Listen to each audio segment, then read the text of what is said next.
کہتے ہیں ایک دن ایک آدمی نے کتا عام انسانوں کے قبرستان میں دفن کر دیا تو لوگوں نے شور مچانا شروع کر دیا۔ لوگ قاضی کے پاس چلے گئے کہ فلاں بندے نے قبرستان میں کتا دفن کر دیا، تو قاضی نے اس کو بلا لیا۔ کٹہرے میں بلانے کے بعد قاضی نے پوچھا کہ اپنے قبرستان میں کتے کو کیوں دفنایا؟ تو وہ بولنے لگا کہ یہ کتے کا وصیت تھا کہ مجھے قبرستان میں دفنایا جائے۔ تو اس پہ قاضی نے بولا کہ اگر آپ اس طرح کرو گے تو لوگ میرے انصاف اور عدالتوں پر انگلی اٹھائے گا کہ کتے کو قبرستان میں دفن کروا دیا۔ تو وہ آدمی بولا کہ کتے کی ایک اور وصیت بھی ہے۔ اس نے کہا تھا کہ 1000 دینار جج کو دے دینا۔ اس کے بعد جج کا کیا فیصلہ تھا کہ یہ کتا اصحاب کہف کا کتا تھا۔ تو یہ آج کل ہمارے نظام کا حال ہے۔ یہ اس پہ بہت اچھا جچتا ہے۔ آج کل جو پاکستان میں یہ نظام چل رہا ہے، یہ اس کی عکاسی کرتا ہے۔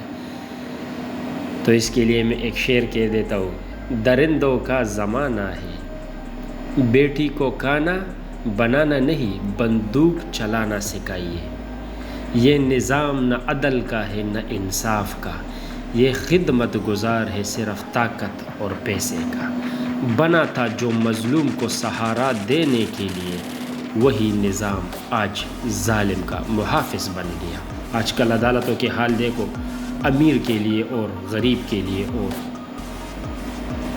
کمزور کے لیے اور طاقتور کے لیے اور انسان اور فرشتے بنا دیے زمین پر کہ امیر جو ہے یہ فرشتے ہیں، یہ گناہ کریں گے اس کے لیے معافی ہے، کمزور گناہ کرے نہ کرے یہ غریب ہے، اس کو ڈالو جیل میں، اس کو مارو جیل میں، اس کو پیٹو جیل میں۔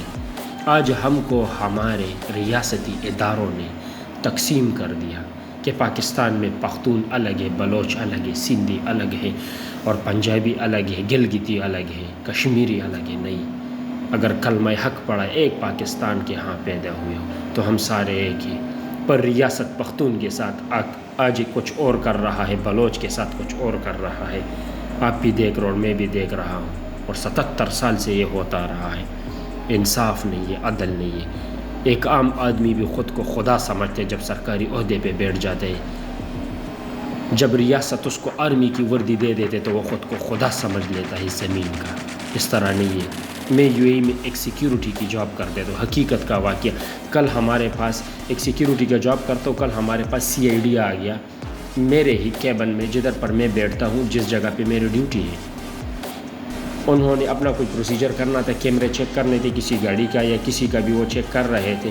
تو آنے کے ٹائم میں یہ ہمیں بتاتا ہے، پر فرسٹ ٹائم تھا میرے ان کے ساتھ انٹریکشن کا، اس کے ساتھ دیکھنے کا۔ تو وہ جب انٹر ہو گئی تو میں نے بتا دیا کون ہے، وہ بولا ہم CID۔ میں نے کہا sir please show the card. اس نے مجھے اپنی ID کارڈ دکھایا، اس نے نام بتایا، اس نے ڈپارٹمنٹ، اس نے رینک، سب کچھ بتا دیا۔ وہ میں نے پوری انٹری کر لی۔ انٹری کرنے کے بعد میں نے اپنے سپروائزر سے کانٹیکٹ کر لیا کہ CID کی ٹیم آئی ہے، وہ کیمرے چیک کر رہے ہیں۔ اس نے بولا مجھ سے بات کرا، اس کے بعد کرایا۔ اس نے بولا جب تک میں نہیں آتا ان کو اجازت نہیں دینا، تب تک وہ گاڑی سے اترے تھے، میں نے ان کو بٹھا دیا تھا۔ سپروائزر آ گیا، اس کے اجازت کے بعد ہم نے اس کو کیمرے چیک کروائے۔ CID بہت بڑا آدمی ہوتا ہے، ادھر بہت بڑا ہوتا ہے، پر انہوں نے اپنا ایک روٹین بنایا ہوتا ہے، اپنی ایک عزت بنائی ہوتی ہے لوگوں کے سامنے کہ ہم آپ کے لیے انصاف ڈھونڈ رہے، آپ کی حفاظت کریں گے۔ جبکہ پاکستان میں ایک عام آدمی جو کہ SHO بن جاتے یا آرمی رینک افسر بن یا جج بن جاتے ہیں، وکیل، خود کو خدا سمجھتا ہے۔ اور ادھر میں نے اس سے سب کچھ پوچھ لیا، ادھر وہ مجھے مارے گا، مجھے پیٹتے، میرے بچوں کو اٹھاتے، میں کچھ نہیں بول سکتا کیونکہ وہ ظالم بن گیا ہے۔ تو اس ظلم کے خلاف اٹھو اور اپنے لیے آواز اٹھاؤ، نہیں تو کل میری، پرسوں تیری، پھر کسی اور کی۔